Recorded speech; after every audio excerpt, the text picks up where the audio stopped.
Հիմնադիր խորհրդարանի կալանավորված 5 անդամների խափանման միջոցը մայիսի 4-ին դատախազության որոշմամբ փոխարինվեց չհեռանալու մասին ստորագրությամբ և նրանք ազատ արձակվեցին կալանավայրերից։ Ժիրայր Սեֆիլյանը, Վարուժան Ավետիսյանն ու Պավլիկ Մանուկյանը դուրս եկան Վարդաշենք հրակատարողական հիմնարկից։ Առողջ ենք, չէ, ակնկալ էր, վերջի րոպեներին ենք իմացել։ Մենք շնորհակալ ենք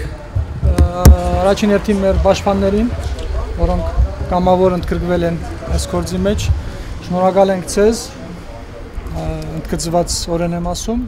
որ այս օրերին հնարավորինս մեր այս հարցը բարձր, այսպես ասած, մագարտակի վրա բայեցիք։ Մենք պայքարը շարունակում ենք։ Ինչ ձևով եք ձեզ հարցակրվել են։ Մեր ընթացքը կարող են ընդամենը դանդաղեցնել, բայց կասեցնել նրանց չի հաջողվի։ Ուշ թե շուտ մեզ հաջողվելու է այս հանցավոր ռեժիմից ցերպազատվելը։ Պարոն Սեֆիլյան, ձեզ մեր համբերություն մեր ժողովրդին եւ մենք ինչպես նախկինում խոստացել ենք, այժմ հիշեցնում ենք մեր խոստումը, որ մեզ հաջողվելու է այս ռեժիմից ցերպազատումը։ Վտանգավոր զենքեր են գտել, ջերմուկի շիշ, սոդա, այսպեսի դրոշակ, խախոտի մնացել։ Քանի որ ինֆորմացիայից կտրված ենք եղել, կանտիվենք մեր գործընկերների հետ, ինֆորմացվենք եւ դրանից հետո ես իմ գազիկը կհայտնեմ։ Կարևոր այն է, որ պայքարը շարունակվում է։ Սա եմ կարևորում, իսկ մնացած եթե գա ցախողումներ, դրանք մարդավարական նահանջ պետք է դիտարկել, իսկ ռազմավարականում ես կարծում եմ այս ամբողջը, որ կատարվեց մեր նկատմամբ, ոչ միայն ցերպակալումը, ես նկատի ունեմ այն վայրակությունը, որը սկսել էր մեր նկատմամբ անցյալ դարի աշնանից, հիշում եք ավտոների հրգիզումը, Գևորգ Սաֆարյանի նկատմամբ մահապորձը, մեր շրջաբադին, այսպես ասած, 24-ժամյա ջնշումը,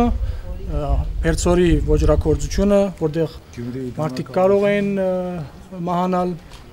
որի համար պատասխան են տալու դակավին, այսօրվա այդ սուտ ղեկավարությունը Ստեփանագերդյան, Գյումրիի ոճրագործությունը, որ անկիստ կարող էր մեր Միրզոյանը մահանալ, Բախտերնից բերեց եւ վերջում նրանք չդիմացան եւ այսպես հասան նրան, որ մեզ նետեն բանդերը, բայց ինչպես ասում են, հեղափոխական դասական ուղով են ասնում, դա իրենց ընդունումն է։ Մեր կողմից ուղղուց շեղում չի լինելու, իրենք թող մտածեն իրենց ապակայի մասին։ Նրանց կյանքը դևական չի լինելու։ Նրանք են ըստ էության հակասահմանադրական գործունեության մեջ, նրանք ամեն օր են բռնաբարում սահմանադրությունը, իսկ մենք ենք, որ ի սկզբանե հայտարարել ենք, որ մենք չենք շեղվելու օրենքի շրջանակներից, շատ լավ գիտակցելով այս ամբողջը, միաժամանակ ասել ենք, որ նրանք անհիմն որևէ ժամանակ որևէ մեկին կարող են ցերպակալել, ինչպես որ տեղի ունեցավ։ Ասած այն է, որ այս ռեժիմը ամփոփեմ էլի, ժողովուրդ երկար չխոսենք, այս ռեժիմը չունի Հյուսիսային Կորեայի ռեսուրսը, որ ներփակվի աշխարհից եւ ջնշի ժողովրդին։ Այդ ռեսուրսը չունի։ Այս ռեժիմ, այս ռեպրեսիան, որ անում են, դա իրենց թուլությունից է։ Ես վստահ եմ, որ շատ երկար կյանք չի մնացել դրանից։ Ինֆորմացիա համարյա չենք ունեցել, որովհետև կտրված է եղել։ Վերջին օրերին են միայն թույլ տվել, որ կարողանանք ընտանիքի հետ առնչվել եւ այլն, այսինքն չի եղել շփվելու հնարավորությունը, սկզբում 0 է եղել, հետո շատ խիստ սահմանափակ, այնպես որ մեղադրանքի մասով կխոսեք բան Ալպիսյան։ Նույնը անհեթեթություն է։ Հարցակրվել եք գործի շրջանակներում։ Այո, ես նշել եմ, որ մեղադրանքը չեմ հասկանում, իսկ անհեթեթությունների մասով մատնացույց եմ արել ընդհանրապես։ Չէ, հասկանալի է, բացարձակ անհիմն երևույթ է։ Իսկ սպասելի է, որ նման որոշում կկայացվի դատախազի կողմից։ Ամեն ինչ սպասելի էր, հասկանալով, որ ռեժիմը մեծ ռեսուրս չունի, պետք է ակնկալել, որ նա ինչ-որ պահի տեղի էր տալու։ Թատրոնը այդքան մեծ չէր սցենարը, մանավանդ որ բաներ էլ չկային հայտնաբերված խուզարկության, այսինքն այնպեսին, որպեսին հանցագործություն բացարձակապես բան չկար, այսինքն հիմքեր չունեին ձերբակալման, առավոտ ժամը 7-ին արթնացրել են խուզարկություն ու ոչ մի բան չի հայտնաբերվել, դրոշակ, բան եւ այլն, այս կարգի, դրոշակ, թղթեր, փոխանցումներ եւ այս կարգի բաներ, որից հետո թատրոնը արդեն բարձր է, պետք է շատ տագեղ լիներ, մանավանդ շատ վատ էին զգում սպեցնազի տղաները։ Ինչ էին ասում այս ընթացքում, այսինքն խոստովանում էին, որ իրանք ստիպված են անում այդ իրանք գործողություն։ բնականաբար իրենք էլ են շատ անհարմար զգում, բոլոր այդ ծառայակիցներն էլ շատ տխուր վիճակի մեջ են հայտնվել։ Թատերը երկու մի կողմից դրամա կարելի ամրել, մի կողմից կոմեդիա։ Անիմաստ մի բան, ես չգիտեմ, օդի մեջ պետք է ինչ-որ շենք կառուցեի, որը իմ կարծիքով այդպես էլ չի կառուցվել։ Գարեգին Չուկասյանն ու Գևորգ Սաֆարյանը ազատ արձակվեցին Նուբարաշեն քրեակատարողական հիմնարկից։ Կալանքի եւ կալանքից դուրս գալը ջղաձիկ որոշումներ են, բոլորն էլ ինքը ցույց է տալիս ռեժիմի ջղաձգությունը։ Ամենը։ Արդյոք այսօր որոշման փոփոխություն մարտական։ Ներսում գիտենք, որ որոշակի խնդիրներ են եղել, ինչ էին դրանք ու ինչ լուծում ստացան։ Գեղագիտական տարբերություններ։ Մենք գիտեք ինչ, պայքարը ռեժիմի դեմ ոչ թե պայքարը շարունակվելու է, այլ ռեժիմը ինքը տապալվելու է։ Մեր պայքարն էլ ընթացքում իր ուժը հավաքելու է, ինչպես որ հիմա հավաքած։ Մենք ավելի ուժեղացած ենք դուրս գալիս։ Իմ նկատմամբ չեն եղել։ Արգրաված իրերի մասին կարող եմ ասել, որ կնոջս Գերդաստանի տոհմածառն են վերցրել, երբ որ հարցեցի ինչի եք այդ տոհմածառը վերցնում, ասեցին, որ ուզում ենք ձեր շրջապատը պարզել։ Ասեցի դա իմ շրջապատը չի, իմ կնոջս պապի շրջապատն է։ Այդպիսի թղթեր են արգրավել։ Մենք իմացանք, որ ներսում որոշակի խնդիրներ են եղել, կասես ինչ էին, ինչ խնդիր էին, ինչի հետ էր կապված։ Տարբեր են, ճիշտ ասած շատ երկար է պատմելը, ամենայն հավանականությամբ մենք կունենանք մամուլի ասուլիս, որտեղ մանրամասն կբացատրեմ։ Դուք ես հիմա լավ ես զգում, այսինքն հացադուլից դուրս գալուց հետո որոշակի առողջական խնդիրներ չկան։ Հիմա մի րոպե գալիս եմ։ Հիմա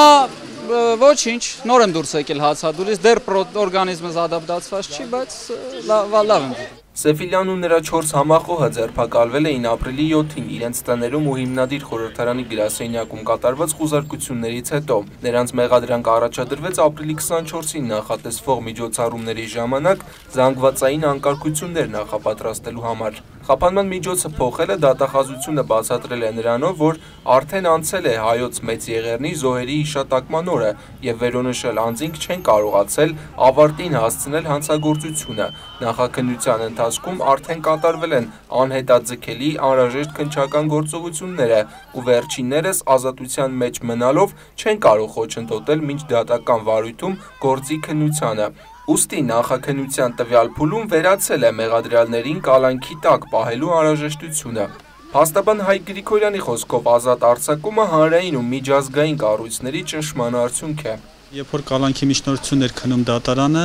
փաստաբանները բազմիցս ակնարկել են եւ առարկել են, որ միջնորդության մեջ նշված ապրիլի 24-ի հիմնավորումը, եթե դա է իրական հիմնավորումը, ապա ինչու է կալանքը քննչական մարմինը պահանջում մինչև հունիսի 6-ը, այլ ոչ թե մինչև օրինակ ապրիլի 25-ը, սակայն դրան որևէ արձագանք չի եղել, դատարանները բոլոր գործերով գիտեք տվել են մինչև հունիսի 6-ը կալանք, իսկ հիմա այսպիսի զարգացումները արդեն վկայում են նրա մասին, որ ի սկզբանե թե կալանքի որոշման հիմքում դրված, թե փաստացի իրականացվածը, դա 24-ի մտահոգությունն է եղել իշխանությունների, դա ապացուցվեց։ Հիմնադիր խորհրդարանի անդամ Ալեք Ենիգոմշյանը օրեր առաջ հայտարարել էր, որ իրենք որոշակի մարտավարական նահանջ են կատարում, բայց մայիսի 10-ից հետո ազատության հրապարակում հանրահավաք են անցկացնելու։ Արդյոք փոխվել են նրանց ծրագրերը։ Երևանի քաղաքապետարանը շարունակեց մերժել Երևանի կենտրոնում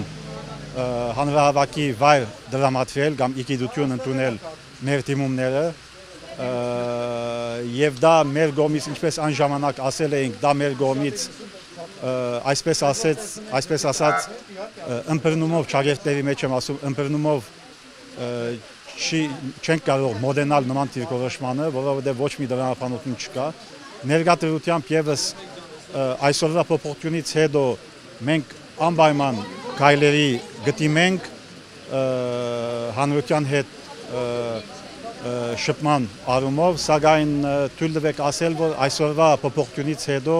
հանրահավաքի հետ կապված միգուցե մեր պլանները մնան նույնը, միգուցե գրեն մանր փոփոխություններ։